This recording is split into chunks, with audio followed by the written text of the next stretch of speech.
manchette ce soir, la couronne se prononce. 8 ans de prison pour Michel Cadotte. Et du nouveau dans le dossier d'Alexandre Bissonnette, il porte sa condamnation en appel. Votre bulletin de nouvelles commence maintenant.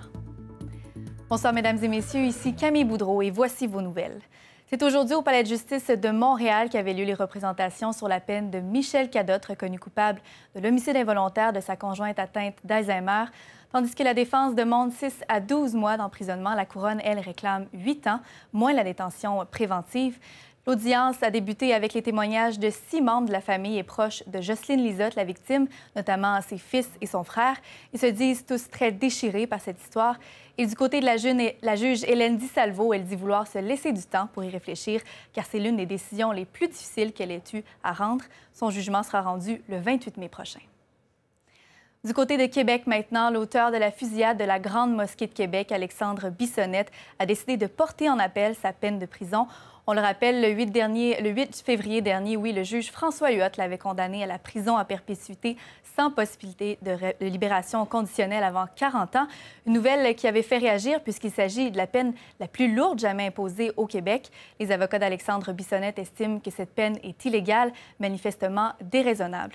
Pour ce qui est du directeur des poursuites criminelles et pénales, il n'a pas voulu commenter.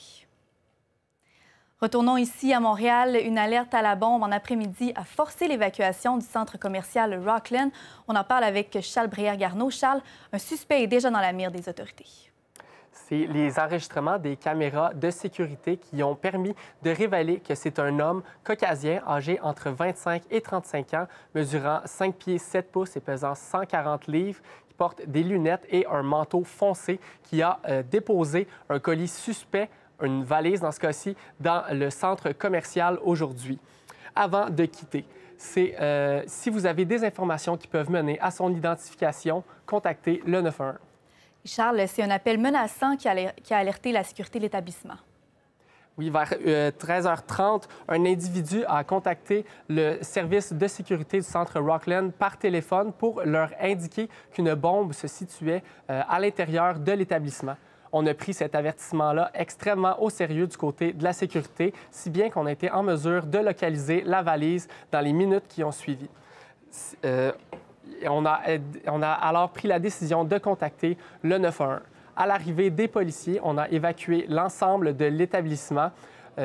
Camille, ça s'est réalisé avec succès puisque tout le monde a été en mesure de quitter dans la sécurité. Présentement, c'est l'escouade d'artificiers du SPVM qui est sur les lieux. On ne sait pas s'il s'agit réellement d'une bombe ou simplement d'un canular. Cependant, on ne peut pas prendre de chance. C'est présentement un robot téléguidé qui manipule l'objet. Également, Camille, on a dû ériger un périmètre de sécurité autour de l'établissement, ce qui a ralenti la circulation. Présentement, sur Rockland, en direction nord, c'est entièrement fermé. C'est également le cas sur Côte-de-Liesse, en direction est, entre Rockland et le boulevard de l'Acadie. Oui, merci Charles pour les précisions. Je vous en prie. Encore du développement dans le dossier de la firme d'ingénierie SNC-Lavalin, elle qui subit aujourd'hui un nouveau revers.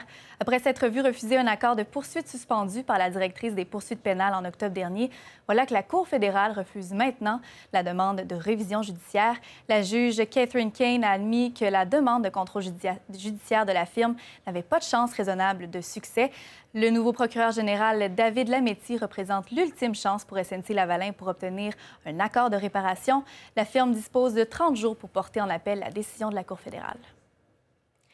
Transportons-nous maintenant à Iqaluit, où le premier ministre Justin Trudeau a présenté aujourd'hui les excuses officielles au peuple inuit concernant l'épidémie de tuberculose des années 40 à 60. Il s'excuse entre autres pour avoir séparé de nombreuses familles en isolant de force des milliers d'Inuits. Selon le premier ministre, de simples excuses ne suffisent pas. Il a d'ailleurs annoncé que le gouvernement fédéral investirait 27 millions de dollars sur 5 ans pour un programme qui viendrait en aide à ces familles afin de retrouver leurs proches disparus. Il a aussi promis un investissement de 640 millions de dollars pour la construction de logements dans le but d'améliorer la qualité de vie du peuple. Les travaux de construction pour la mise en place du REM se poursuivent à Montréal.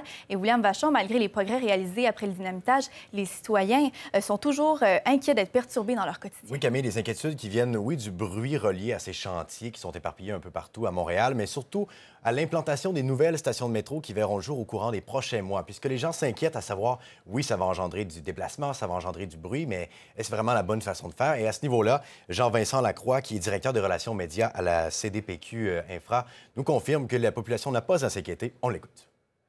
C'est un changement de paradigme, le REM. On parle aujourd'hui d'un train de banlieue qui fait un bruit certain. Évidemment, c'est un train conventionnel. Nous, on parle d'un métro léger automatisé qui est beaucoup plus petit que le train. Oui, il y a plus de fréquences, ça c'est certain, mais les trains sont beaucoup moins grands. Alors, un grand train conventionnel qui passe aujourd'hui 50 fois par jour, il ne faut pas multiplier ce train-là fois 500 passages. Oui, il y aura plus de fréquences, mais c'est des trains qui seront beaucoup plus petits, beaucoup plus légers, beaucoup moins bruyants à chaque passage.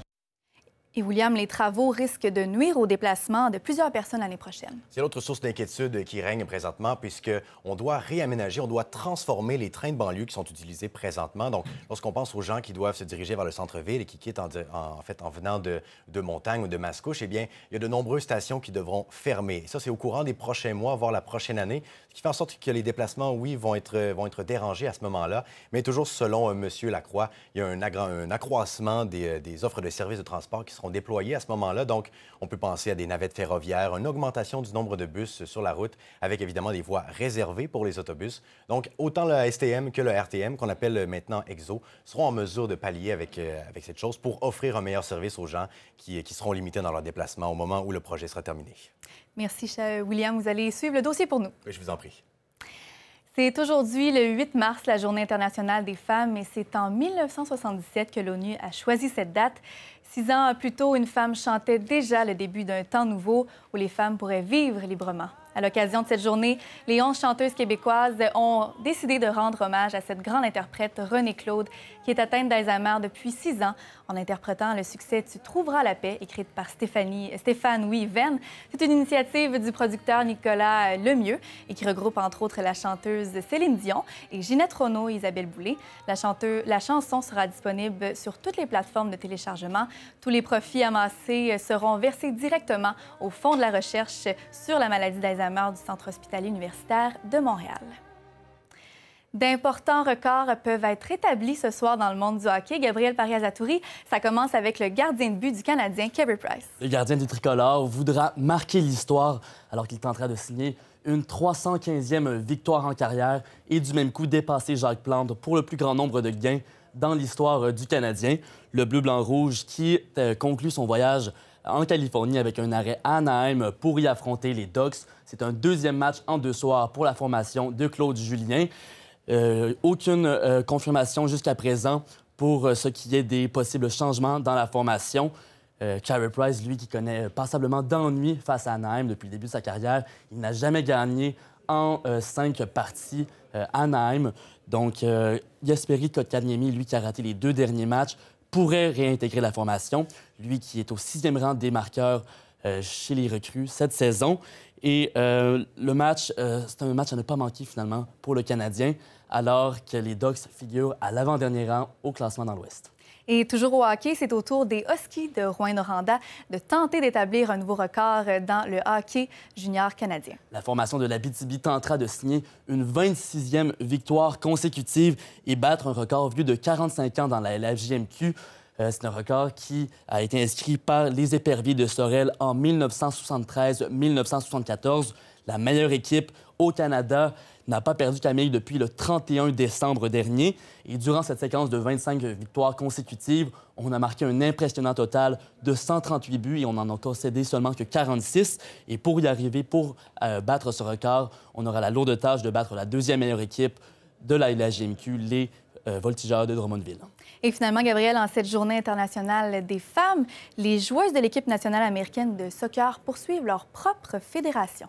L'équipe féminine américaine a intenté un procès pour discrimination fondée sur le sexe. L'objectif principal de cette poursuite concerne l'obtention de rémunération équivalente à celle de ses homologues masculins. Et c'est l'équipe de 28 joueuses qui prend part à ce nouveau chapitre, ce nouveau combat.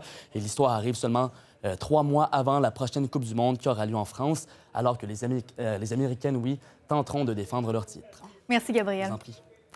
Ne faut pas oublier de changer l'heure demain durant la nuit de samedi à dimanche. On va gagner en lumière et en soleil. Justement, il fait moins 2 degrés à Montréal ce soir. Mesdames et messieurs, c'était votre bulletin de nouvelles. Merci d'avoir été à l'écoute. À demain.